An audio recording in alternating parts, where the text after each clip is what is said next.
зона комфорта дейді ғой, сол жерде отыр, шыққысы келмей қалады. Инженерлер жергілікті қазақстандық болу керек. Шынында енді ұлттың болашағы әуелі жатты. Бүкіл әлемдегі киімдердің бәріне сол жерден кетеді екен. Катар, Дубай, Абу-Даби, Ташкенттің өзінде толған біздің қазақтың мамандары. Барлықтарыңызға сәлем. Бүгін біз өзіміздің кезекті подкастымыздың түсірілімін бастаймыз. Бүгін бізде қонақта КПО, яғни Қарашығанақ Petroleum Operating бас директорының орынбасары, тәжірибелі маман Манкеев Мұхтар. Мұхтар мырза, сәлеметсіз бе? Сәлеметсіз бе? Және менің сол жағымда Қазақстан мұнай сервистік компаниялар одағының төралқа төрағасы Рашид Хасенұлы. Рашид Хасенұлы, сәлеметсіз бе? Әңгімемізді бастамас бұрын бірінші КПО туралы айтып кетсем, ол Қазақстандағы ең ірі ауқымды жобалардың бірі. Ол тек шикізат өндіру емес, сонымен қатар отандық компаниялар мен мамандарды дамытуға, өңірдің әлеуметтік инфрақұрылымын қолдауға және үлес қосып отқан компаниялардың бірі болып табылады. Және біз бүгінгі бөлімде осы 30 жылда көрсеткен көрсеткіштеріңізді жергілікті қамтуға қосып жатқан үлестеріңіз туралы талқылайтын боламыз және одан да басқа тақырыпты көтеретін боламыз. Ал олай болса мен рұқсат етсеңіздер бірінші сұрағымды қойып кетсем. Сіз мысал осы қызметіңізді бастағалы бері осы КПО-да басты бағыттардың бірі ұлттық үлесті ұлғайту болып табылатын. Сіз КПО компаниясында жұмыс істейсіз және сізде КПО-дан басқа барлығы негізі 3 оператор бар. Ол ТШО, КПО, NCUC. Және қазіргі таңда осы 3 оператордың осы бағыттағы әдістемесі мен бағдарламалары әртүрлі болып табылады. Осыған орай бұл қаншалықты тиімді деп ойлайсыз және бұл ұлттық үлес мысалға қазіргі кезде өз нәтижесін көрсетіп жатыр ма? Әлде қандай да өзгерістер қажет пе? Рашид Хасенұлы, Мерей, сізге біріншіден алғысымды айтамын. Енді Қазсервис ұжымына осындай шақырып, талқылайық, кішкене пікір талас болсын, енді өзіміздің ойымызды айтайық. Жергілікті қамту мәселесі енді өзіңіз білесіз, ол өте маңызды мәселелердің бірі. Мына сіздің сұрағыңызға келетін болсам, қазіргі таңда мысалы 3 операторымды үшеуінің бағдарламасы, жоспарлары, бағдарламалары бөлек дейсіз, ол кішкене дұрыс емес шығар деп ойлаймын. Себебі бізде салалық түрде қарауымыз керек. Салалық түрде қарауымыз керек. Бізде мұнай газ саласына біздер қандай өзіміздің үлесімізді қоса аламыз. Сондықтан әрине бізде іштей құралдарымыз, процедураларымыз кішкене өзгеше болуы мүмкін, бірақ басты бағыт, басты саясатымыз бірдей.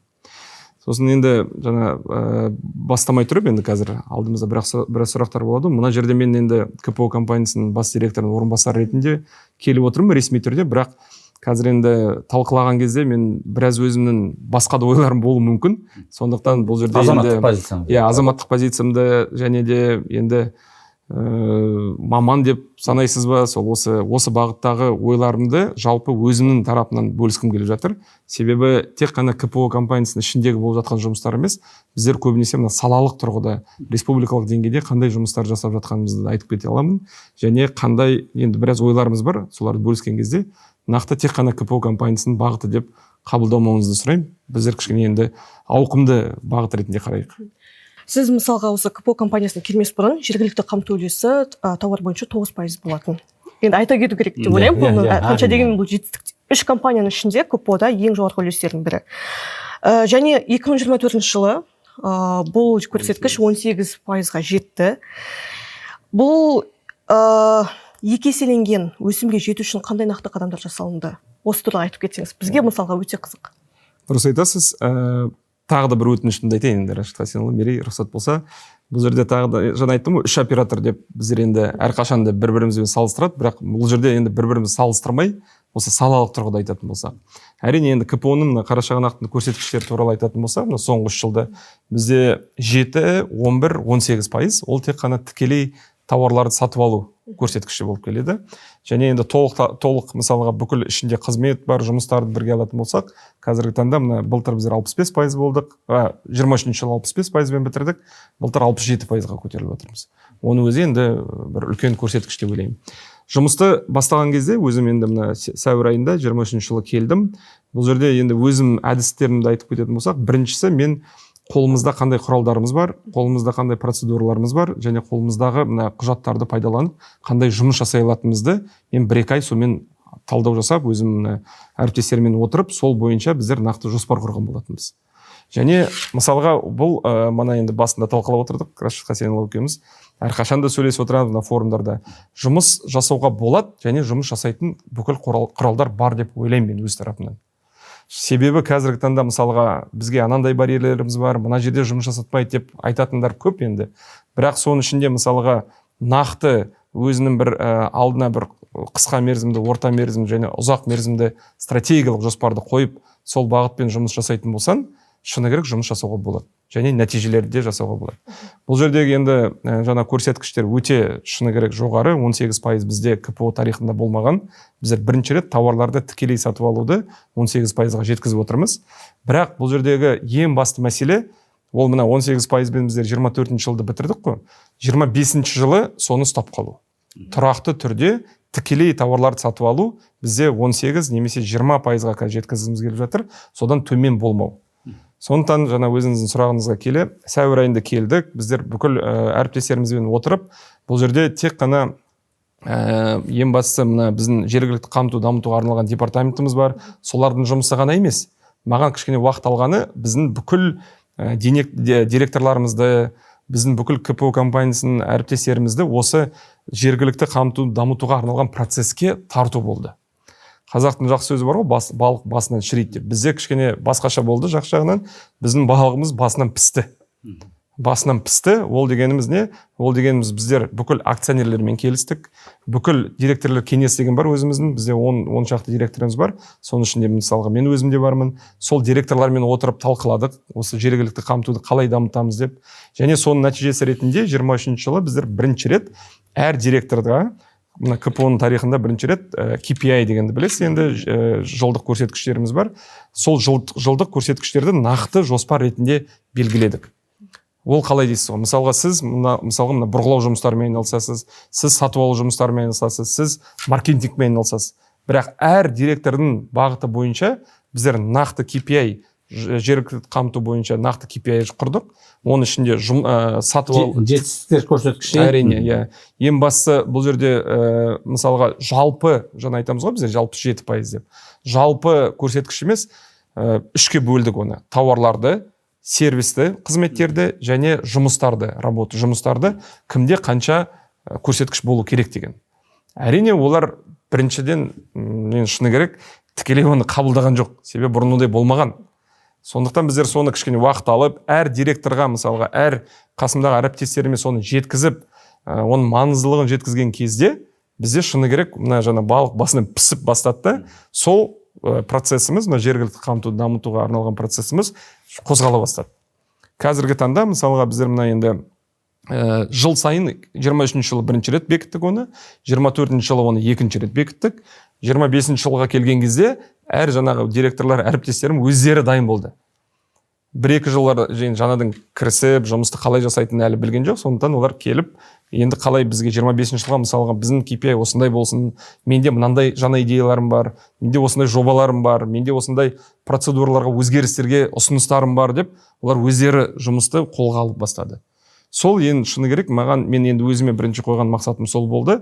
Тек қана жалғыз Мұхтар оны жасай алмайды. Оны шыны бәріміз түсінуіміз керек. Оны бәрі КПО-ны басқарып отқан азаматтар жасау керек деген. Енді болашақта қандай жоспарларыңыз бар осы? Жоспарларымыз көп, шыны керек. Иә.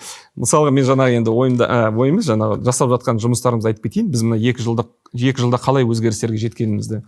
Мысалға 24-ші жылы біздер бірінші рет КПО-да, енді мен бірінші рет КПО-ның тарихында деген сөздерді көп айта беремін. Себебі бізде қазір жаңа инициативаларымыз көп өте. Шыны керек, енді қызық болсын кішкене, біздер мына 24-ші жылы бірнеше жаңа инициативалармен кірген кезде, мәжіліске барып өзіміздің есебімізді берген кезде бәрі енді қабылдады ғой. Содан кейін келгесін біздер енді жаңа әріптестерімізге отырып айтамын ғой, болды 24-ші жылда ұмытамыз. 25-ші жылға бізге жаңа инициативалар керек деп біздер қазір жаңа инициативаларды дамытып жатырмыз. Сол жаңа енді мысалға мына бірінші жылдары жасаған жұмыстарымызды айтатын болсақ, біріншіден біздер айтқандай мына бүкіл КПО-дағы азаматтарымызды, қызметкерлерімізді осы процеске қалай тартамыз деп содан бастадық ойымызды. Бірінші рет мысалға біздер КПО-ның ішінде таунхолл деген, ол бүкіл қызметкерлерді жинап, таунхолл деген енді бәріңіз білесіз, қызметкерлерді жинап, жиналыс өткізіледі. Ашық түрде, талқылау ретінде. Соны былтыр біздер маусым айында өзіміз дайындалып, 24-ші жылы бір жарты жылдай дайындалдық, соған енді сол таунхоллды дұрыс өткіздірейік деп. Және таунхоллдың басты тақырыбы ол жалпы жергілікті қамту деген не, ол қандай формуламен саналады, оны қалай біздер дамыту керек екенбіз, және оның маңыздылығы неде деген сондай бір 4-5 бағыт бойынша көрсеттік. Ол жердегі мен ойымша енді басты мен өзіме енді қабылдаған нәтижелердің бірі, біздер шыны керек енді 90%-ға жуық адамдарды, ол жерде 150-ге жуық адам болды бізде. 90%-да ол кен орнында жұмыс жасайтын инженерлеріміз бар, операторларымыз бар, соларды шақырдық. Олар кейбіреулері ішіндегі мысалға бірінші рет жергілікті қамту туралы естіп отыр. Біздер күнделікті оны айтып жүреміз, күнделікті оны дамытамыз деп өзіміз енді мына жақта іс-әрекет жасаймыз, бірақ шыны керек мына қолмен жұмыс жасайтын инженерлеріміз, операторларымыз оларға мына жергілікті қамту, саясат деген мәселе қатты жақын емес. Сондықтан соларға жеткіміз келді. Таунхоллдың ең басты нәтижесін айтатын болсақ, сол таунхоллдан кейін маған бірнеше азаматтар келіп айтады: "Мәке, біз түсіндік, бізге бұл маңызды екен. Бізге дегенде тек қана КПО үшін емес, еліміз үшін, Батыс Қазақстан облысы үшін, Қазақстан Республикасы үшін маңыздылығы бар екен. Сондықтан бізде осындай идеялар қазір туындап жатыр. Кімге хабарлассақ болады?" деді.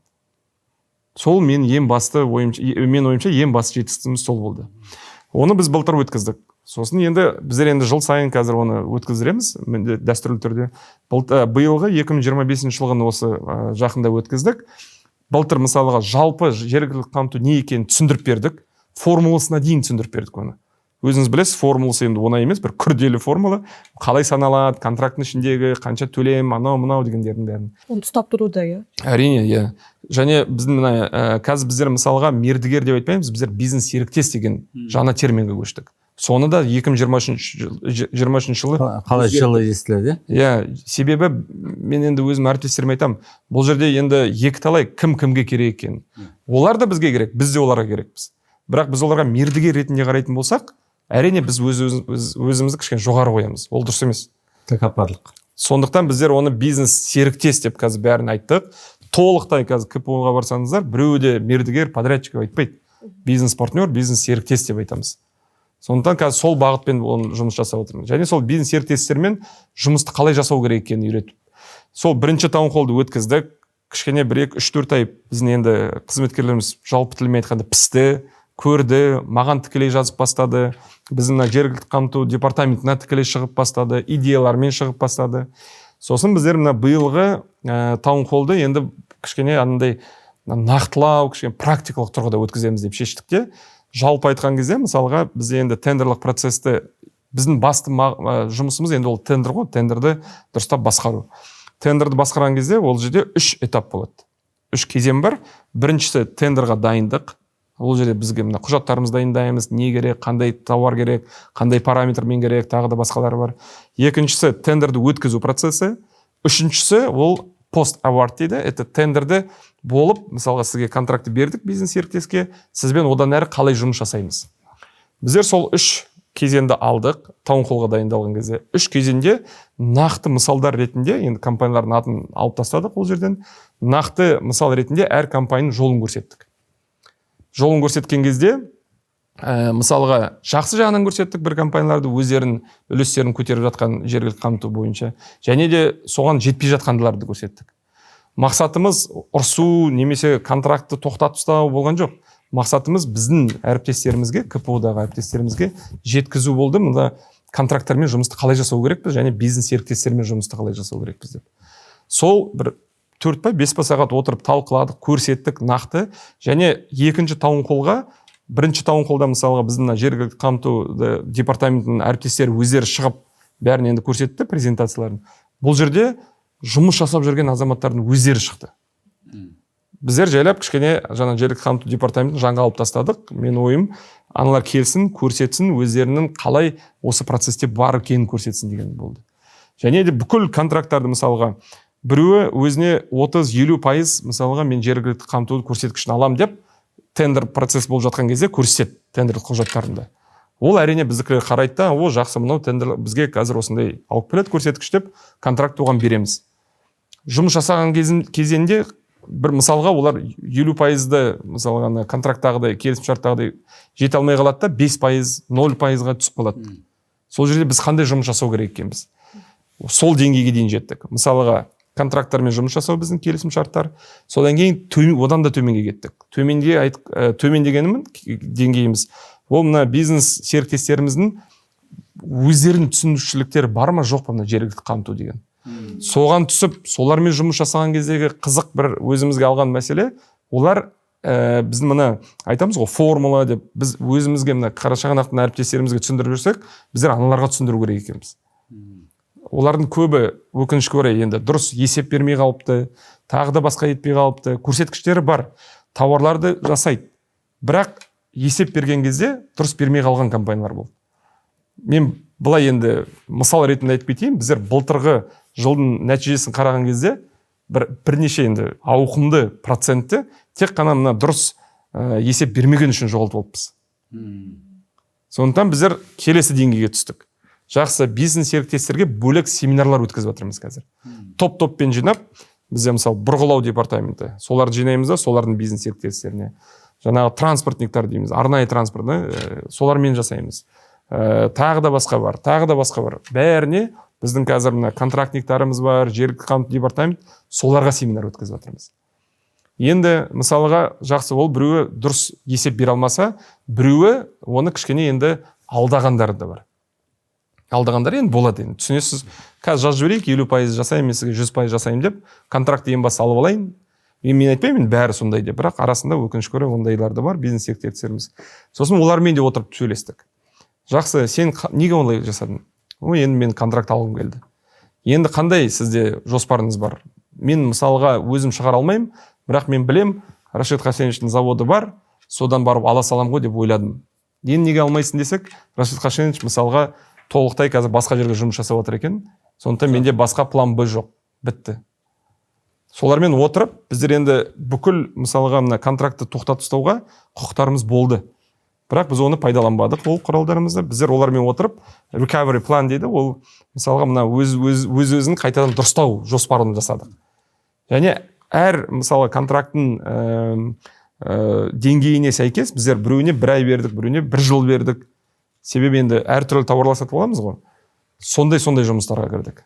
Сондықтан бұл жерде өте ауқымды жұмыс. Жаңа айтқандай қолымызда бар құралдарды біздер талдау жасап, өзімізге жоспар жасап алдық ең біріншісі. Сол жоспардың ішінде мына біздің таунхоллдарымыз шықты. Әріптестерімізге жеткіздік. Балықты жаңа тағы да айта кетейін, басынан пісірдік. Енді оны төменге түсіріп жатырмыз.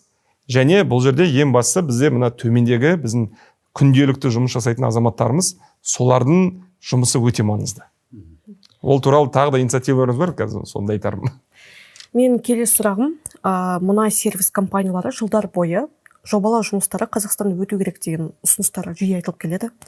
Соған орай КПО-ның позициясы, яғни осыған орай сіздердің әрекеттеріңіз қандай? Біздің әрекетіміз, бізде ол бағыт бойынша қазір нақты нәтижеміз бар.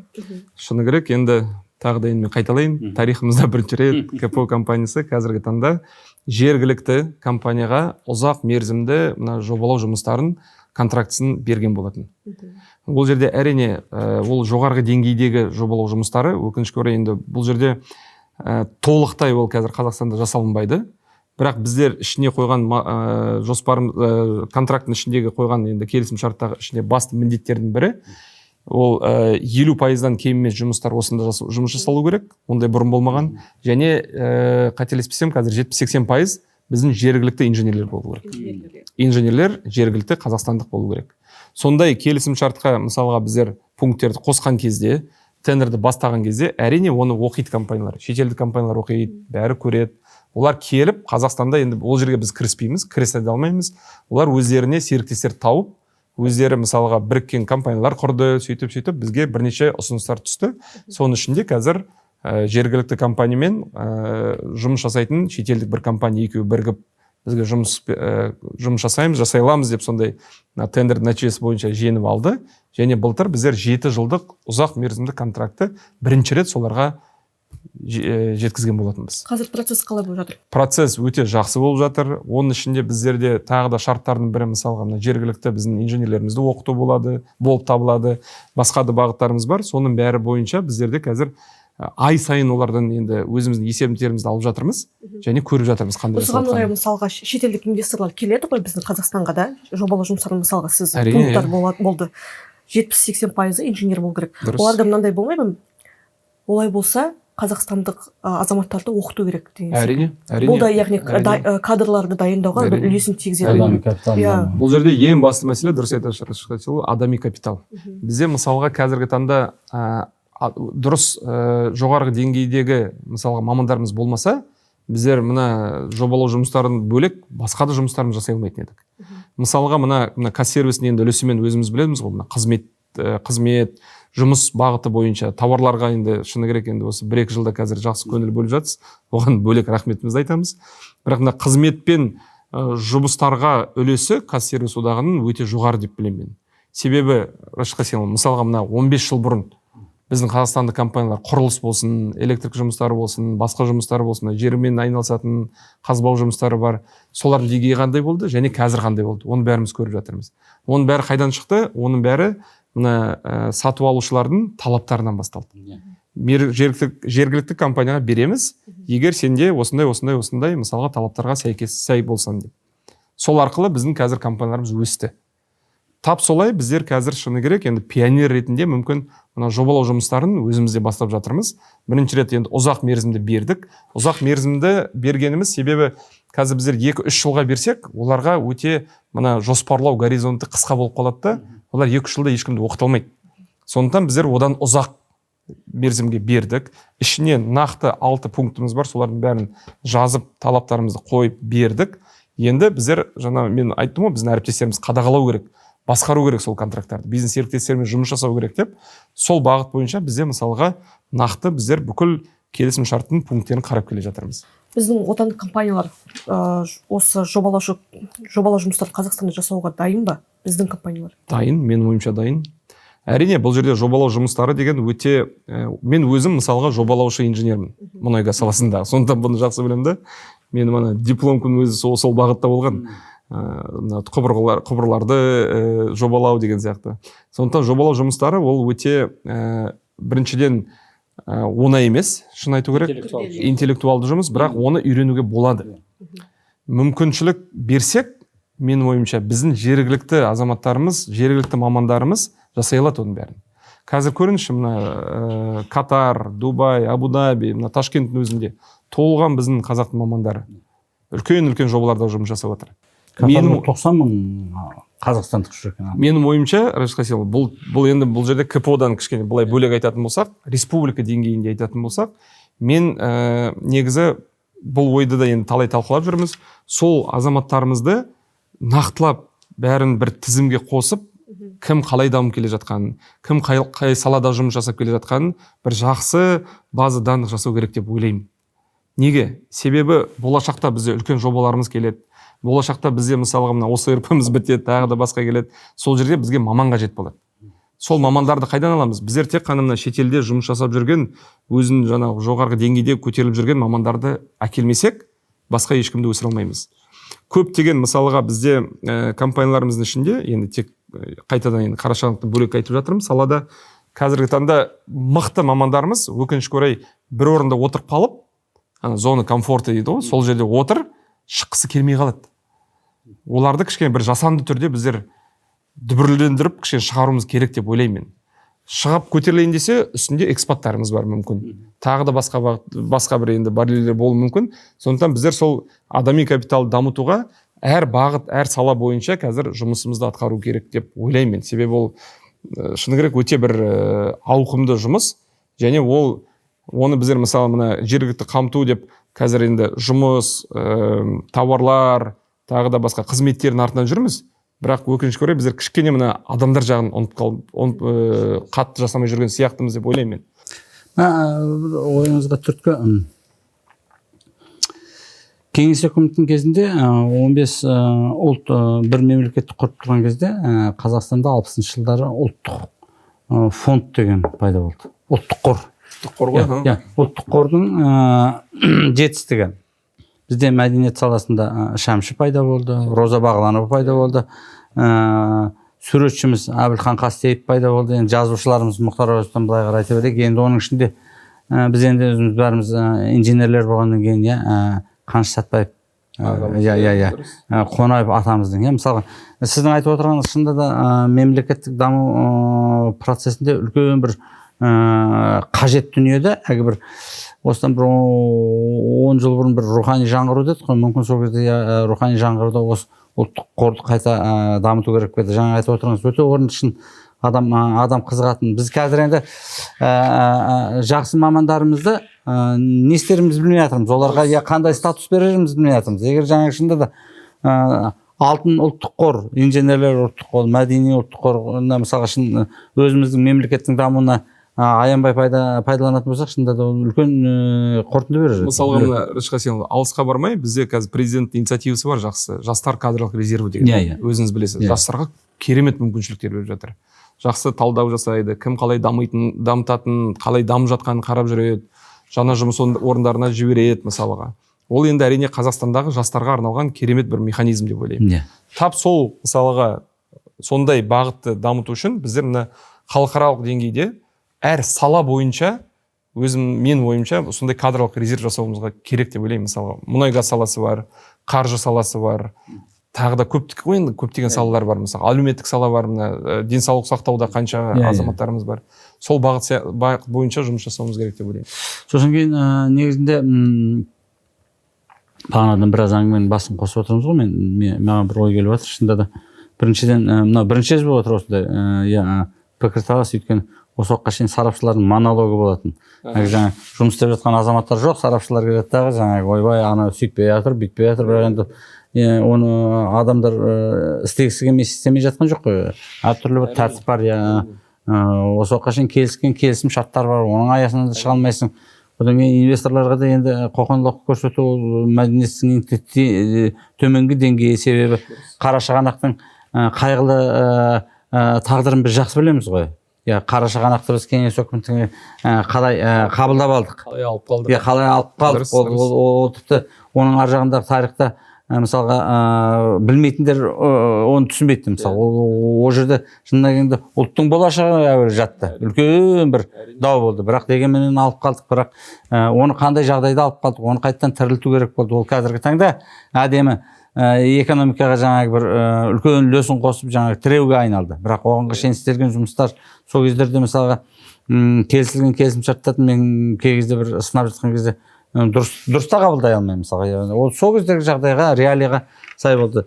Бүгінгі осы пікірталасқа өзіңіз сеңді жарып, қорықпай, мысалға халық неге ғана сарапшыларды тыңдау керек, істеп жатқан азаматтарды тыңдасын, көрсін.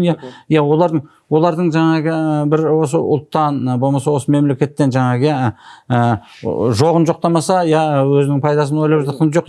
Әрқайсысы барғаннан кейін шынында да отанын, халқын сүйетін қалыптасқан азаматтар мемлекеттің дамуына, өзіңіздің енді әрине сізде бұл қызметке келмес бұрын әртүрлі деңгейлерден өттіңіз, мемлекеттік қызметте де, бизнесте де болдыңыз. Мысалы осы біздің Қазсервистің өзінің қалыптасуына қаншама атсалысушы. Қазіргі таңда осы әр салада жинаған тәжірибеңіздің арқасында кәп нақты қадамдар жасап отырсыз. Шынында да ұжымның біз енді оператормен тікелей жұмыс істегеннен кейін әр оператордың мінез құлқын білеміз ғой.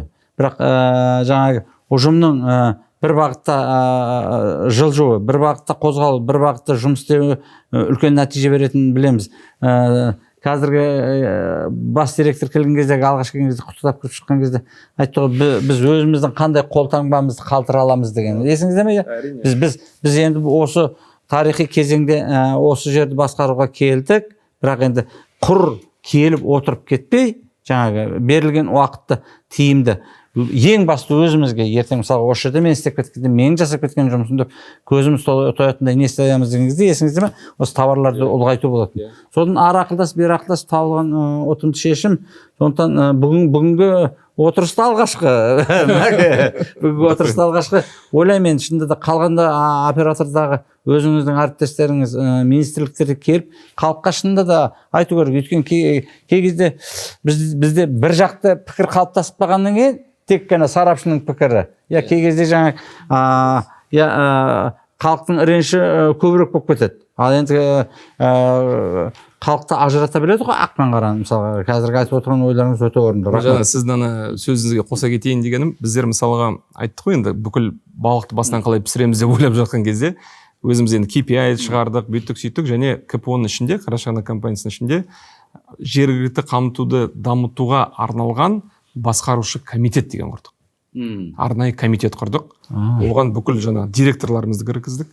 Тағы да бір деңгей төмен жұмыс жасайтын контролер дейді бізде, контролерларымызды кіргіздік. Солармен бізде мысалға бір кварталда бір рет, бір тоқсанда бір рет кездесіп, нақты үлкен жиналыстар өткіземіз. Және Марка біздің енді әріптесіміз, біздің бас директорымыз келген кезде сол кісімен бірінші сол отырыста сол сұрақты қойдық бәріне. Сен келесің, Қазақстанда жұмыс жасайсың, ақшанды табасын, сол ақшамен үйінде барып енді қай мемлекет болсын, сол жердегі енді тамағыңды аласың, өзің семьяңды, жанұяңды ұстайсың, бірақ сен жұмыс жасап жатқан жерде қандай қолтаңбаңды, қандай ізіңді қалдырасың деген. Соны мен ойымша сол бір жақсы сұрақ болды. Тек қана жаңағы баяғы бас директор былай айтты, болды осылай жұмыс жасау деген емес. Бәріне сіз енді басқарушы комитеттің мүшелерісіз. Не істей аламыз деген кезде біздер сол 2-3 ай бәріміз талқылап, келесі басқарушы комитеттің отырысына бәрі дайын болып келді. Сол басқарушы комитеттің жұмысын төменгі бір деңгейіндегі құралымыз, ол біздерде әр сәрсенбі сайын, енді бұл жерде енді біздің қазақтың тарихына да жақын шығар, енді сәрсенбінің сәттісі болсын деп, әр сәрсенбіде бізде сағат 3-те міндетті түрде мен болайын, болмайын, басқа директор болсын, болмасын, бізде сол жұмыс тобымыз бар, жергілікті қамтуды дамытуға арналған жұмыс тобымыз бар. Оған бір 20-25 адам кіреді. Соны әр аптасына бір рет өткізіреміз. Және бізде тұрған өзекті сұрақтарымызды шығарамыз.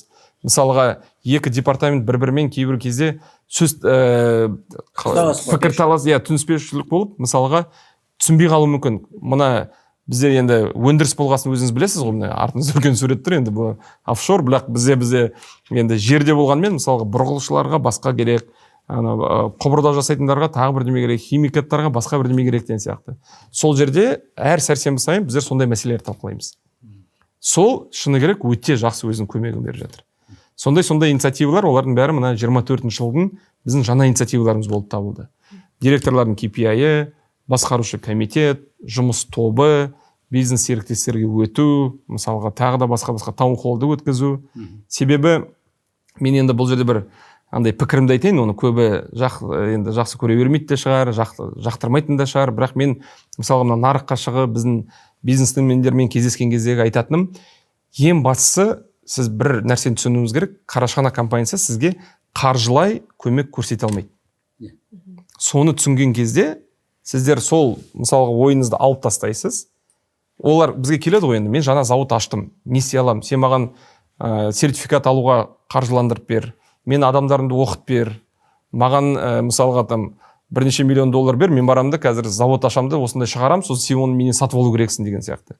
Сол кезде мен енді өзім жергілікті болғасын, өзіміздің енді азаматтарымыз, әріптестерімізбен, жергілікті азаматтармен сөйлескен кезде айтам, бизнес тарапынан. Қарашығанақ компаниясынан бір нәрсені түсінуіміз керек, қаржылай көмекті біз көрсете алмаймыз, өкінішке орай. Бізде ондай құрал жоқ. Себебі Қарашығанақ компаниясы ірі компания болғанмен, ол да бизнес. Оны түсінуіміз керек. Әр инвестор келіп өзінің ақшасын құйды.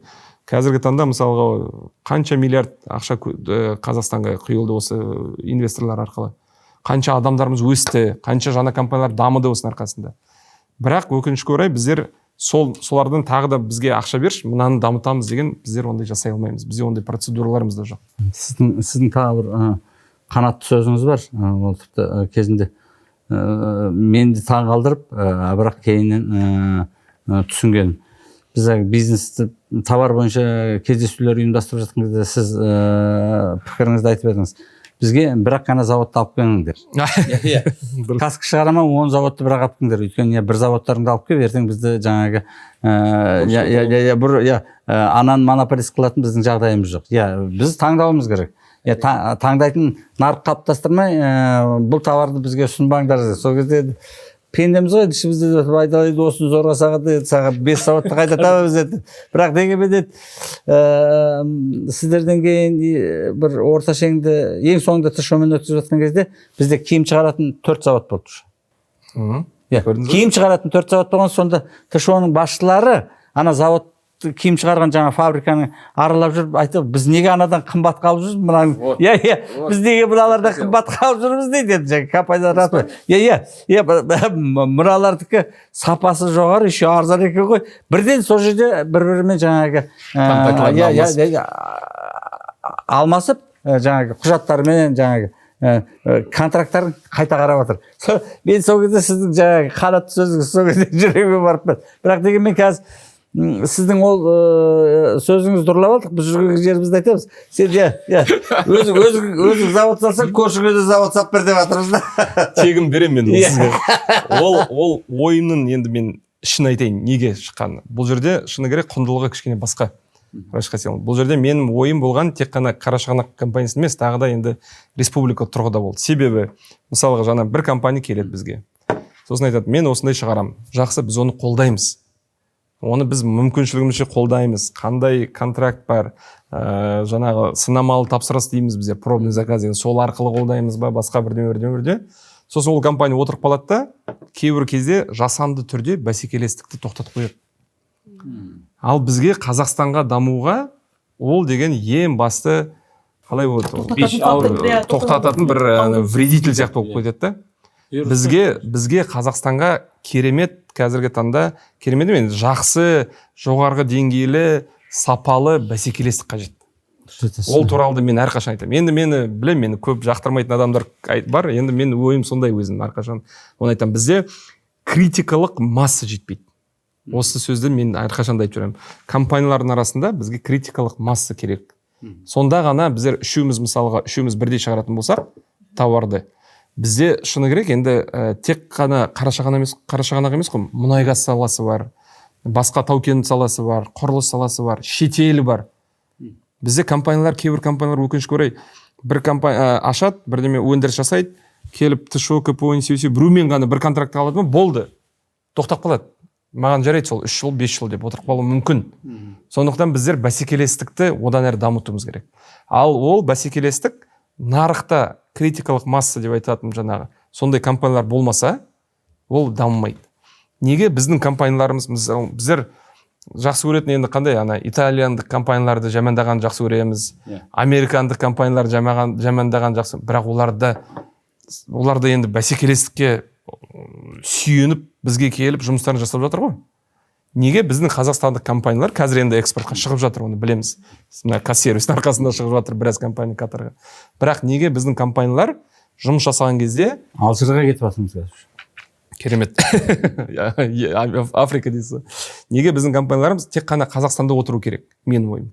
Мысалға, айттым ғой, мына жоспарлау горизонт деген. Жоспарлау горизонт бізде кішкене қысқа болып тұрды өкінішке орай.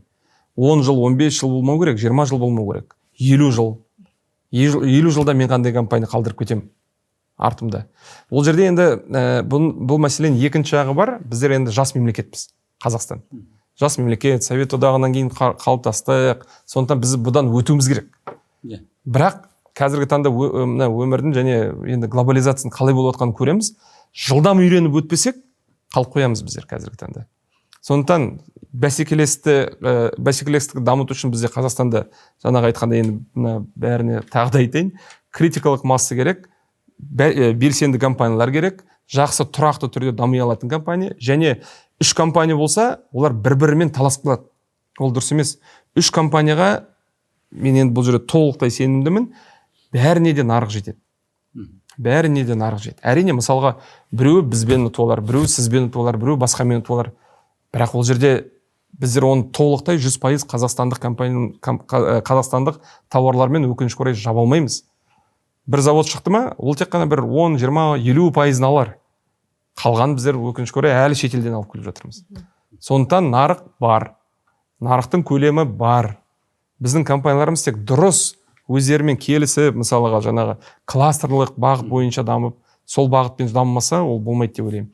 Мысалы, мына Қытайдағы жақсы тәжірибелердің бірі, үлкен Шэньчжэнь деген қаланың қасында, мен өзім болғанымды айтып жатырмын да, просто Шэньчжэнь деген қаласында қазір есімде жоқ, қала бар.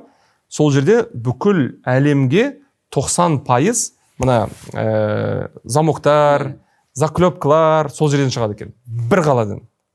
бүкіл әлемдегі киімдердің бәріне сол жерден кетеді екен. По крайней мере, маған солай айтты сол жердегілер. Ана жерге барсан, бір мыңдаған заводтар бәрін шығаратын бір товар. Бір-бірімен таласып жатқан жоқ. Бір-бірімен ұрсынып жатқан жоқ. Бір-бірін жамандап жатқан жоқ. Олар тек жаңа сапасын көтереді, жаңа нарық алып жатыр, жаңа бағыт алып жатыр. Бірін-бірі үйретуші. Менің ойымша сол бағытты біздер қолға алуымыз керек. Және енді жалпы айтатын болсақ, мына жергілікті қамту концепциясы бойынша, жергілікті қамту ол тек қана мысалға мына біздер ірі операторлар, сатып алушылар барып, бір товарды сатып алу ғана емес. Оны да түсінуіміз керек. Бізде сол бағытта да кішкене енді қазір дамытуымыз керек деп ойлаймын. Себебі бізде жергілікті қамтуды әрине көрсеткіштер арқылы процент, қанша ақша мында Қазақстанда қалдырамыз, оны қарайды, ол дұрыс. Бірақ ол ең соңында болу керек. Ол ең соңында болу керек. Соған дейін, сол сатып алуға дейін біздер нақты өзіміздің бір мына қалай айтады, енді өзіміздің нарықты дамытып, нарықта компаниялар жұмыс жасауға мүмкіншілік бермесек, мемлекет тарапынан, басқа дағы тарапынан, ол жерде көп енді фискалдық қазір қолдаулар болу керек ол жерде менің ойымша. Мына салық бар, таможня бар, да, кеден, анау мынау деген сияқты. Ұзақ мерзімді төмен жаңағы процентпен беретін кредиттер болу керек деп ойлаймын. Соның бәрін бәрі қалыптасқан кезде бізде нарық жайлап дамып бастайды, және сол жерде бізде компаниялар шыға бастайды. Және компаниялар шығып, бүкіл біздің техникалық, біздің параметрларымызды қарау керек, характеристик қандай стандарттармен жұмыс жасау керек, қандай стандарттармен товар шығару керек. Олар енді мына ақша алған кезде, өздеріне несие алған кезде өздерін мойнына алады оны. Сондықтан олар дайындалады оған дұрыс. Және соған әбден соңында келген кезде біздер мына жерде оны сатып алушы компанияларымыз күтіп алуымыз керек. Енді өз ойым тағы да енді ол қарашығанақтан бөлек өз ойым азамат ретінде Қазақстан, мен ойымша осы бағытты біздер қазір қалыптастырып, сонда ғана соңында сатып алуға келген кезде және сатуға товарлар шығаруға өндіріске келген кезде біздер сатып алушылар пайда болу керек те. Және олар осылай жүріп, бәрімен талқылап, бөлісіп, мысалға таңдау керек деп ойлаймын. Менің ойым сол. Мен сізге ішкі нарық экспорт туралы сұрақ қойсам, қазір Қазақстан қазір дүниежүзілік сауда ұйымы мүшесінің ретінде ашық нарық жағдайында жұмыс істеуде. Осындай ортада біздің компаниялардың экспорттық әлеуеті қандай деңгейде деп ойлайсыз? Жаңа Катарға айтып жатырмыз, Алжирға шығып жатырмыз. Енді экспорттық әлеуеті мен ойымша енді қазсервистен жақсы білмейді шығар ешкім қазіргі таңда мұнай сервис компанияларға келетін болсақ. Бірақ өз ойым тағы да айтып кетейін, мысалға қазіргі кезде мына біздермен жұмыс жасап жатқан компаниялар, олардың енді көбі шетелге шығып жұмыс жасауға дайын. Енді бір сұрағым, осы өнім өндірушілер мен қызмет көрсетушілер жаһандық бәсекелестікте шыдас бере ала ма осы шетелдегі компаниялармен? Мүмкіндігіңіз бар ма? Енді 100% жаңағы бәсекелестікке шыдай алады, шыдай алмайды деп айта алмаймын. Бірақ соның ішінде бұрын біздерде болды ғой, есіңізде болса, ұлттық чемпиондар деген сондай бізде компаниялар бар деп ойлаймын мен. Және де ондай компаниялар қазіргі мысалға мына Sigma Solution деген компания, енді реклама емес бұл жерде да. Бірақ айтып кетейін, ондай компаниялар бар. Оларда біздерде мысалға біздер жаңадан бастап қолдап жатырмыз, олар шетелде жұмыс жасап жатыр мысалға. Тағы да сондай біраз компаниялар бар. Әрине біз оларды қолдаймыз. Бірақ ол компанияларға мен айтатыным, мысалға қазіргі таңда осы 3 оператор болсын, КПО, ТШО, NCUC-мен жұмыс жасаған кезде, сол тәжірибені максималды түрде өздеріне алып, сіндіріп, адамдарын оқытып, солмен шетелге шықса, олар сол деңгейде бәсекелестікке өте жоғары компания болады. Себебі өзіңіз білесіз, мына 3 оператордың қазіргі таңда біздің талаптарымыз қандай екен. Өте жоғары. Бізде жұмыс жасайтын компаниялар оңай Катарға да барып жұмыс жасай алады, өзіңіз енді қазір жасап жүрген. Жаңа айтып отырсыз, Алжир. Мысалға мына Қазсервистің бір жақсы маған ұнайтын тәжірибесі бар, ол ана Eni компаниясы, біздің акционерлердің бірі ғой енді үлкен. Eni компаниясымен жыл сайын барып, өздері Миланда, Сан-Донатада біздің бас офиста кездесіп, өздері пікірталас өткіздіресіңдер, презентация өткіздіресіңдер. Білмеймін, ол жерден компаниялар одан кейін жұмыс жасап кетті ме, жасап кетпеді ме? Бірақ сол жердегі жоспарларды, мысалы, жобаларды қарайтын болсаңыздар, қатты бізден айырмашылығы жоқ. Жерде жұмыс жасайтын жобалар КПО мен ТШО-ға ұқсайды. Суда жұмыс жасайтын компаниялар ол біздің Қашағанға ұқсайды. Мәке, негізінде біз сыртқы іс сапарларымызда үлкен трансұлттық компаниялардың бас офисына барғанда көздейтініміз контракт емес, бизнес мәдениет. Әрине. Одан кейін олардың даму тарихы өте қызықты. Өйткені бизнесқа қажет инструменттердің бәрін олар жетік, жаңағы бриллиант сияқты әбден шлифовать етіп қойған ғой. Бізде кезде басқару жүйесінде басшының өзі сол амалдарды білмейді. Біз сол амалдарды алғымыз келеді. Жақында TR Испанияға кетіп бара жатырмыз, Мадридке, TR-ның бас офисында. Олар қазір бір үлкен оқу бағдарламасын бастап отыр ғой. Енді мен кішкене бәсекелестікке келетін болсақ, негізінде біздің ұлттық компаниялар 30 жылдың ішінде дүниежүзілік сауда ұйымында жүрді. Өйткені КПО-ның өзінде 4 бөліп дүниеден келіп жатқан небір жаңағы компаниялар бар. Олардың бәрі жаңағы сен тұр мен атайын. Бірақ олар біздің қазақстандық ұлттық компаниялармен бірлескен кәсіпорын құрып жатса, солармен жаңағы осы Қазақстандағы жобаларды бірге іске асырып жатса, ол біздің компаниялардың және біздің адамдардың білімін мойындағаны ғой. Ол бұл жерде мемлекет жаңағы оны итермелеп жатқан жоқ. Әртүрлі бір тәртіптер бар, ойын тәртіпі бар. Сол тәртіпке бірақ бизнес кез келген тәртіпті бұза алады. Кез келген тәртіп дамыт алады. Егер бизнесқа ол тәртіп шығын әкелетін болса, ол оны мойындамайды. Ол мың амалын табады. Өйткені бизнес жасап отырған, ақша ұстап отырған адам өте ақылды адам. Жай адамның байлық бітпейді. Сондықтан біздің компаниялар деңгейі дүниежүзілік экспортты жаңағы жарып өтпесе де, бірақ дегенменен өзін таныта алатын деңгейге жетеді. Бірақ ары қарай прогресс бізде қалай болу керек? Қазіргі таңда біздің құр қызмет көрсетіп жүрген компаниялар өндіріске өту керек, өндірісті зерттеу керек, өндірісті зерттеп үлкен жетістікке жеткендер инвесторлар пулына өту керек, бұларға әр сатыны көрсетуіміз керек. Сосын кейін мен айтайын, жаңа 3 жобада қызмет етіп келген біздің 3-4 компания қазіргі таңда дүние жүзінде бір компания 5 мемлекетте жұмыс істеп жатыр. Бір компания 3 мемлекетте жұмыс істеп жатыр. Тіпті арысына баратын болсақ, бір компания бізде Америкада $280 миллион завод салып жатыр. Мысалы. Ол Қазақстаннан шыққан кәсіпкерлер. Бұл жерде кәсіпкердің көп дүние өзіне байланысты. Ол дамуды қабылдай ма, жоқ әлде жаңағы жылауды қабылдай ма? Берілген мүмкіншілікті қалай пайдаланады? Сол ғой ең бастысы. Мысалы, үлкен операторлармен жұмыс істеу ол үлкен мүмкіншілік. Мысалы, үлкен операторлардың дәмін татпаған, болмаса олардың мүмкіндігін көрмеген, кей кезде Алматының, басқа жақтың, басқа аймақтың кәсіпкерлері армандайды тіпті. Әрине. Ана топқа қосылуға. Өйткені біз білеміз ғой, бізді тек қана қоршаған ортамыз ғана өзгерте алады. Мен бір ойымды сіз рұқсат болса жалғастырайыншы осы бойынша. Тағы да енді КПО-дан бөлек. Біздер қазір бизнес серіктестер туралы айтып жатырмыз, бизнес туралы айтып жатырмыз, нарық туралы айтып жатырмыз. Менің ойым бұл жерде біздің мына 3 операторда жұмыс жасап жүрген біздің қазақстандық азаматтарға арналады. Енді тыңдағандары, дұрыс қабылдағандары қабылдайды деп ойлаймын. Мен әрқашан былай айтамын. Бізде мысалға қазір нені жақсы көреміз? Экспаттарды, енді шетелден келген біздің әріптестерімізді ұрысқанды жақсы көреміз. Ой, экспатты алып таста, мен дайынмын, оның орнына келуге дайынмын. Мен қазір тек КПО-ның директор болуға дайынмын, ТШО-ның директор болуға дайын деген. Мүмкін ол дайын адам да бар шығар, дайын емес те бар шығар. Бірақ менің ойым және соларға жеткізетінім всегда ол былай. Біз оларға, мысалға, Рашид Хасенұлы, сіз Эйни компаниясының атынан келіп бізде отырсыз. Мерей, сіз Shell компаниясының атынан келіп отырсыз. Мен оларға айтамын, сіз оларға Рашид Хасенұлы және Мерей ретінде қарамаңыздар. Себебі оларды үлкен алпауыт консорциум корпорациялар жіберіп отыр. 100 жылдан астам өзінің тарихтары бар.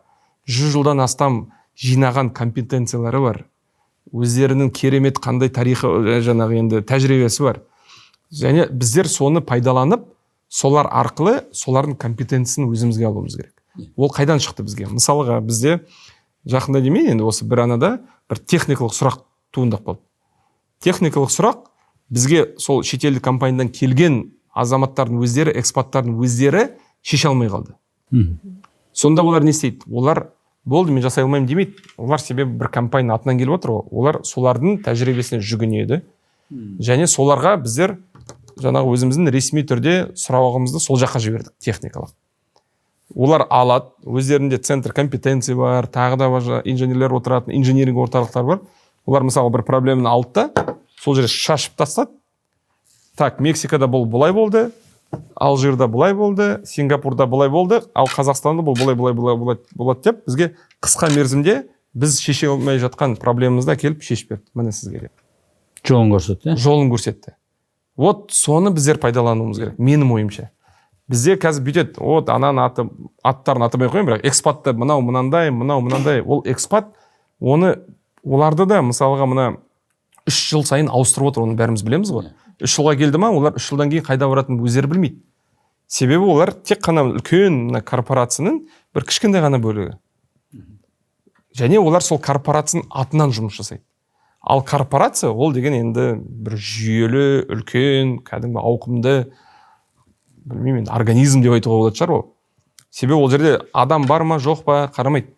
Организм қалыптасқан. Өзі өмір сүреді, өзінің күнін көреді мысалға. Сондықтан біздер мысалға жаңа бір айтқан техникалық мәселе болған кезде сол мысалды мен бәріне жеткіздірем. Вот мынаны біз шеше алмадық, аналар шешіп берді. Олар сол өздерінің арқасында емес, корпорацияның тәжірибесінің арқасында. Вот соны пайдалануымыз керек деп ойлаймын. Әрине қазір енді қол қойылған құжаттарға сәйкес олар болады шетелдіктер, бірақ біз оны дұрыс пайдалануымыз керек. Негативтік түрде емес, біздер мүмкіншілік, жаңа сіз айтқандай, қолымызда бар мүмкіншілікті қалай пайдаланамыз, сол өте маңызды деп ойлаймын. Басқа жаққа алып кеттік па сізді? Келесі тақырыпқа бір көшкім келіп тұр, жасанды интеллект бойынша. Жасанды интеллект енді мұнай-газ саласында, жасанды интеллект негізі өзі енді келіп жатыр, үлкен мысалға стартаптар пайда болып жатыр. Мысалы ChatGPT, Perplexity, көптеген жасанды интеллект бар.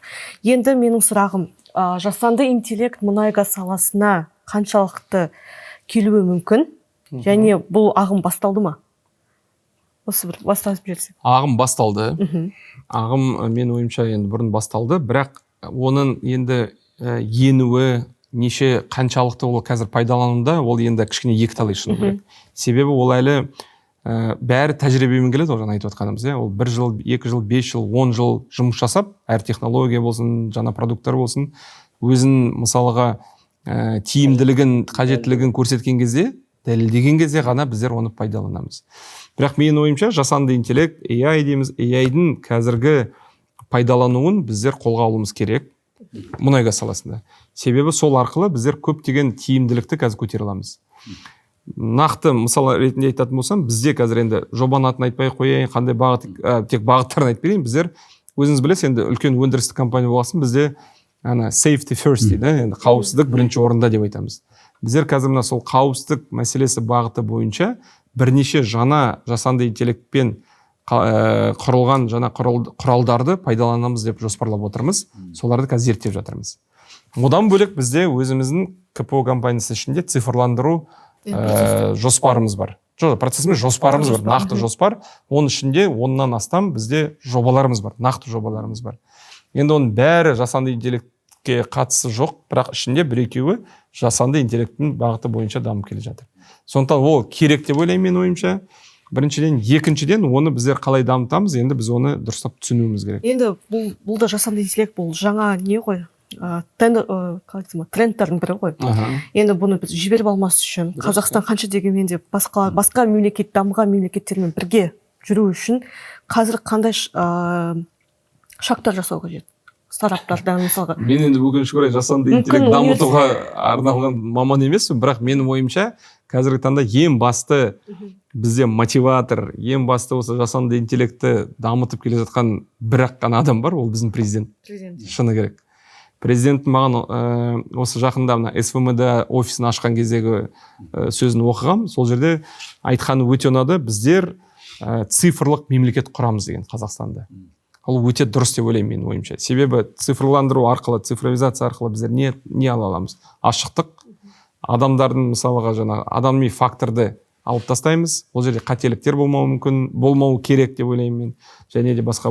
Сондықтан енді мемлекет басшысы өзі сондай тікелей бағыт беріп жатыр, әр өзінің жолдауында айтады, нақты өзіңіз көріп жатсыз, бүкіл бағыт бойынша тапсырмалар беріп жатыр.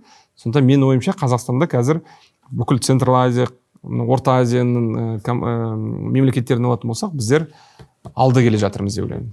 Бірақ ол жерде тағы да әр сала оны қалай пайдаланады. Қазір бізде екі ұтымды шешім бар ғой. Бірінші мемлекеттік қызмет көрсету егов дейміз. Үйреніп қалдық. Қандай баяғыда енді сол бір анықтама қағазын алу үшін қанша уақытың кетті. Оның сыртында Каспий банктың ұсынып отырған қызметі қандай әдемі. Мысалға, сондықтан енді бұл медицинада да, білімде де өйстіп өзінің жаңағы жақсы ұтымды шешімдерін тауып кететін болса, шынында біз алда боламыз. Сондықтан ол жасанды. Менің ойымша мұнай газ саласы ол шетте қалмайды. Міндетті. Ол шетте қалмайды. Оның сыртында бізде ақша бар. Біз жасанды интеллект не береді деген сұраққа жауап іздейтін болсақ, мысалы ең бірінші беретінде жаңағы сіз айтып отырған техникалық қауіпсіздік. Біз мысалы роботтарды неге пайдаланамыз? Өйткені адамның өмірі қымбат. Мысалы газ кез келген жерде атылып кететін болса, өрт қаупі мықты жерге темір қойсаң жарайды, азар болса жанса $5,000 жанып кетер. Рас қой енді. Адамның екінші мәселе шынында да ақша үнемдеу. Бұл алгоритм кез келген бизнесменнің мына миында тұр. Қалай үнемді жасаймын, бірақ сапалы жасаймын. Жақында емес, енді өзіңіз көріп жүрген шығарсыз интернетте. Қытайда сондай толықты жасанды интеллект роботпен басқарылатын жаңа завод іске қосқан. Мына машина шығаратын, қазір электромашиналар шығаратын. Ішін көрсетейік дейді. Қап-қара экран. Бәрі күтіп отыр енді қашан. Міне біздің завод. Неге десе, свет қосады, ана жерде роботтар жұмыс жасап отыр. Роботқа свет қажет жоқ. Жылудың қажеті жоқ, ұйқының қажеті жоқ, перерыв жоқ, садақа жоқ, құдалық жоқ. Мысалыға деймін да. Сонда олардың көрсеткен маған ұнағаны, біздер өзіміздің жасанды интеллектпен және роботтармен жұмыс жасайтын заводымыз көрсетеміз деді да, қап-қара экранды қойып қойған. Міне біздің завод осындай. Шыны керек, ол соған келеміз. Екінші мәселе ол жұмыс орындары. Әрине ол енді әлеуметтік мәселе. Сондықтан біздер енді мемлекет тарапынан ол қазір әрине жұмыс жасалып жатыр ғой. Сол босаған мамандарымызды қай бағытта оқытамыз, қай бағытқа жібереміз, ол енді басқа мәселе. Ол бүгінгі тақырып емес шығар енді. 2007 жылы Қытайда болған кезде машина шығаратын заводтарына барғанбыз. Хонданы жинайтын завод. 5,000 адам жұмыс істейтін. Енді жаңағы завод сонда бір 5,000 адамды жұмыссыз қалдырып отыр. 50 адам, 50 оператор бар шығар енді. Бар болса. Қызық. Тендер бойынша бір сұрақ қойсам. Так, қандай Бірінші сұрағым, өзіңіз купонның ашықтығын 1-ден 10-ға дейін қандай баға белгіледіңіз? Себебі кейде бизнес қауымдастығы тендер жайлы тек кеш естіп немесе естімей қалып, дайындалуға уақыт таппай қаламыз деген пікір жоқ емес, бар. Оны білеміз. Себебі мысалға кейбір құжаттарды әзірлеуге 6 айға дейін уақыт қажет. Соған орай бұндай жағдайлар қамтамасыз ету, техникалық мамандар. Енді бұндай жағдайларды болдырмау үшін КПО не себептен және қандай шаралар қабылдап жатсыздар? Бұл жерде енді бірінші жаңа 1 мен 10 шкаласын мен айтатын болсақ, тендердің өзі ол өте ауқымды процесс, тендерді өткізу. Мен жаңа айттым ғой, біздің екінші таунхолл жаңа жергілікті қамту, сол тендерлік процедураға тиісті болды. Тендерлік pre-award деген бар, тендерға дайындау, тендерлік процедураны өзін өткізу бар award, және post-award, тендерден кейін деген. Сондықтан ол әр қайсысы ол бөлек-бөлек жүйе. Әр қайсысы бөлек-бөлек жүйе, және көптеген адамдар қалыптасқан ол жерде. Мысалға user деген мына пайдаланушылар өздері маған қандай зат керек екен олар жазады. Содан кейін келеді сізге тендерді өткізетін басқа департамент олар өткіздіреді. Және тендер болғаннан кейін басқа адамға келіп түседі, департамент олар сосын юзермен бірге соны пайдалану керек. Сондықтан әрине ондай үлкен ауқымды кішкене күрделі процесс болғасын көптеген енді сұрақтар туындайды. Оны бәрін білем, естиміз. Енді 1-ден 10-ға алатын болсақ, енді бүгінгі таңда бір 6-7 деп айтайын, менің ойымша. Және біздер оны одан әрі көтереміз деп ойлаймын. Қалай? Біріншісі, біздер қазір цифрландыру процесін жаңа бастадық. Цифрландыру платформасы бойынша жақсы жобаны бастап кеттік.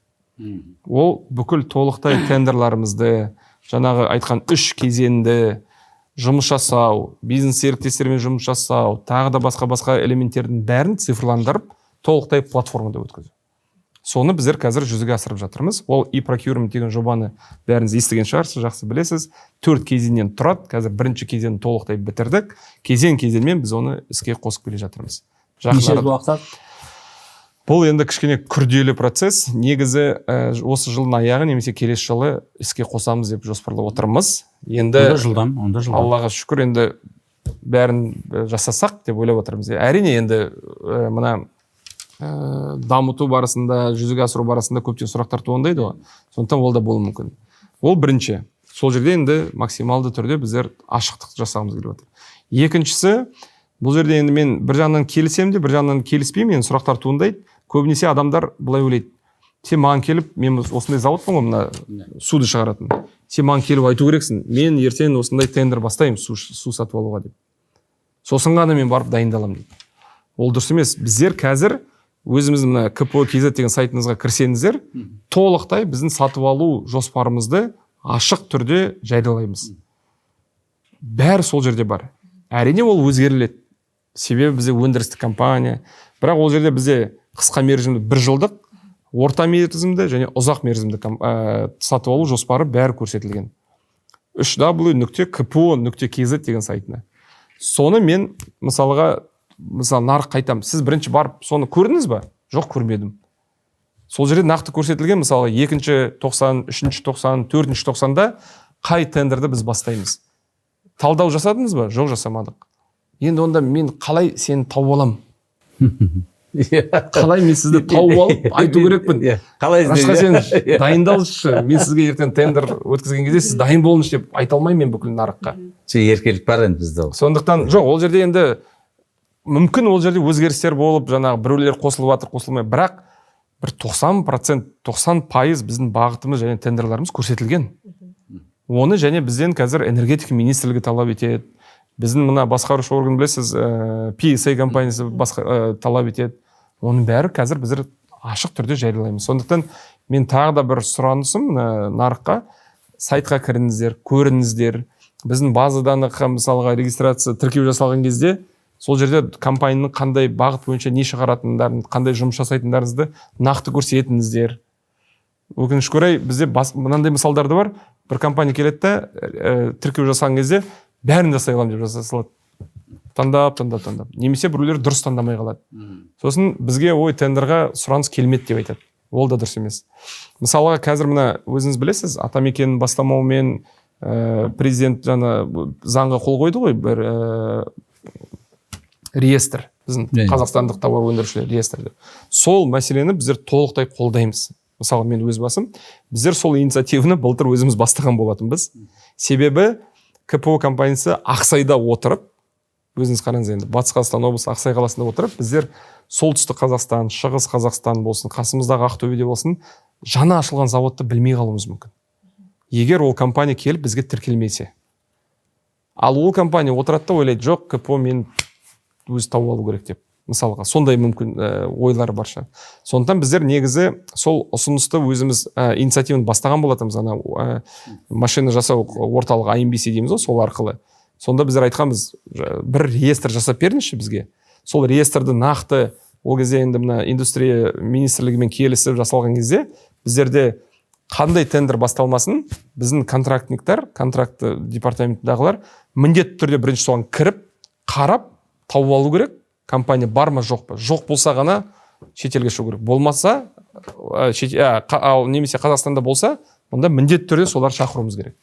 Қазір бізде сондай бір толағай өзіміздің бір базадан болмай тұр да, өкінішке орай. Және мына президент бастамасы бізге өте бір жақсы көмек болады деп ойлаймын.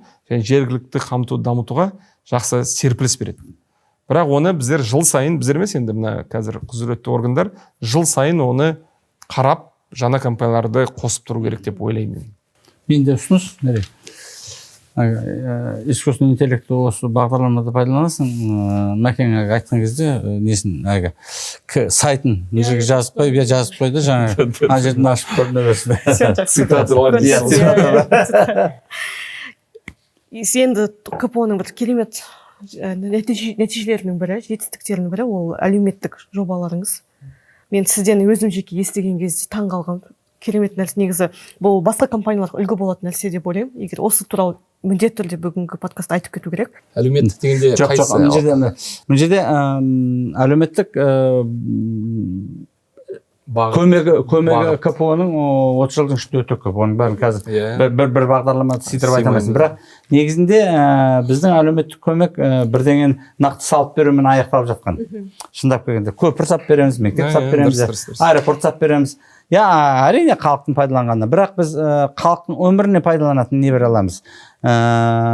Сіздердің жаңа көзге көрінмей, ешкімге жария қылмай, негізінде кез келген жақсы зат жариясыз істелінеді ғой, иә. Қазақстан ертең мұнай газсыз қандай мемлекет болу керек? Мұнай газға сұраныс жоқ болмаса бізде таусылған кезде халық не істей алады? Сіздер жаңадан бір экономикалық бағыт ашып жатсыздар. Қазіргі таңда ештеңке сұрамай-ақ, оны ешкімге бәлсінбей-ақ, өздеріңіздің аймақтағы адамдардың басқа маман иесі, басқа бизнесқа бағыттап жатсыздар. Мен ол бір өте бір керемет бастама деп ойлаймын. Оның жаппай халық есту керек, және де үлкен якорлық инвесторлар сіздер сияқты оны міндетті түрде өздерінің бір үлкен жұмыс бағыты ретінде аймақты дамыту. Аймаққа мысалы шындап келген кезде жаңағы енді әркімнің қытығына тиетін мақал шығар, жаңағы балықшыға балық берме, қармақ бер дейді. Сіздер шынында да қазіргі таңда қармақ емес, бір үлкен ау беріп жатқан сияқтысыздар. Осы жөнінде тоқтап кетсек. Дұрыс. Себебі өте дұрыс, жаңа айтып отқаныңыз. Бізде енді әлеуметтік инфрақұрылымдық жобалар деген бағыт бар. Ол бойынша енді 1 минутта айта салайын. Мысалға біздер ол бағытты да жүйелендірдік. Оны да жүйелендірдік. Қалай? Мысалға бізде Батыс Қазақстан облысы Қазақстандағы ең ірі облыстардың бірі. Территория тұрғысында алатын болсақ, 12 аудан бар. Бізде Орал қаласынан Бөкейордаға 600 шақырым. Европада біздер бір 3-4 мемлекетті өтіп кететін едік ол кезде, Сондықтан біздер енді және өзіңіз білесіз, мен енді бұрынғы тәжірибем сол жерде жұмыс жасап еткесін, біздер жүйелі жоспар жасап, қазіргі таңда мысалға 2 бағыт бойынша жүйелі жобалар жұмыс жасап отырмыз. Біріншісі аймақты дамытудағы, дамыту дегенде мына инфрақұрылымдық жобалар бойынша әлеуметтік. Біріншісі біздер бүкіл аудандарда заманауи спорт орталықтарын салдық. Біреулерінде бассейндері бар, біреулерінде үлкен керемет 180 немесе 320 орындық адам санына сәйкес. Қазіргі таңда 12 бізде ауданда, әр ауданда, аудан орталығында заманауи КПО-ның қаражатымен енді СИП-пен салынған қазіргі таңда фоктар бар. Ол бірінші жүйелі түрде. Оның ішіне кірсеңіздер 7-8 секциямыз бар. Күрес, бокс, жеңіл атлетика сияқты. Мен ойымша ол өте бақыт бірінші. Екіншісі ол шалғай ауылдарда балдарға жоғарғы сапалы білім инфрақұрылымына қол жеткізу мақсатында біздер мектептерді салып бастадық. Және 2 жылдың ішінде 15 жаңа мектеп салдық. 15 жаңа мектеп. Ешкім білмейді. Оны білудің де қажеті жоқ шығар, бірақ мен ойымша ол жерде қазір ол мектептерді көрсеңіздер, кейбір қаладағы мектептерден артық ішіндегі жабдықтары болсын. Біздер мектептерді салып жатырмыз. Әкімшілік өз тарапынан мұғалімдерді дайындап, қазір балдар заманауи керемет мектептерде оқып жатыр. Және биыл біздер тағы да 7 мектеп құрылысын бастаймыз деп жоспарлап отырмыз. Сонда 22 мектеп 3 жылда, өзіңіз ойлап көріңізші, енді ондай болмаған. Ол енді мына әлеуметтік инфрақұрылымдық жоба. Рашид Хасенұлы, сіз айтып отқан мәселе, ол әрине өте бір қызық мәселе. Ол қалай келді бізге? 24 жылы біздер енді әлеуметтік өзіміз бір жауапкершілігі жоғары компания ретінде қалыптастық. Оны бәріміз білеміз. КПО енді Қарашығанақ тек қана Батыс Қазақстанда емес, республика деңгейінде 2-ші салық төлеуші. Бірінші ол ТШО, теңіз орны, әрине ол жерде енді көлемдері басқа. Мұнай біздер Қарашығанақ компаниясы республика деңгейде 2-ші. Және Батыс Қазақстан облысында сол жергілікті экономикадағы үлесі енді КПО-ның өте үлкен. Сондықтан біздер не істей аламыз деген оймен акционерлермен отырып талқыладық, қандай бағыт, не істейміз деп, сол енді өзіміздің байлығымыз, Алла тағала берген жеріміз, соны дамытайық деп, мысалға ауыл шаруашылық бағытын әрине таңдадық. Және 2 акционер өздері қолдап, бізде Эйни Shell компания, бізде енді 5 акционер, бірақ 2 бөлек өздері осы жобаны біздер толықтай қолдаймыз деп, Батыс Агро Хаб деген жаңа жобаны бастап кеттік. Ол жобада басты мақсат бізде қазір 44 шаруа қожалықты таңдап, Бөрлі ауданында, Бөрлі ауданы дұрыс айтасыз, Қарашығанақ кен орнында орналасқан жер ғой, ертең біз кеткеннен кейін не болады деп. Және соларға қазір тұрақты түрде қандай тұрақты жер пайдалану, тұрақты мал ұстау, устойчивое земледелие, устойчивое животноводство деген бағыттар ғой.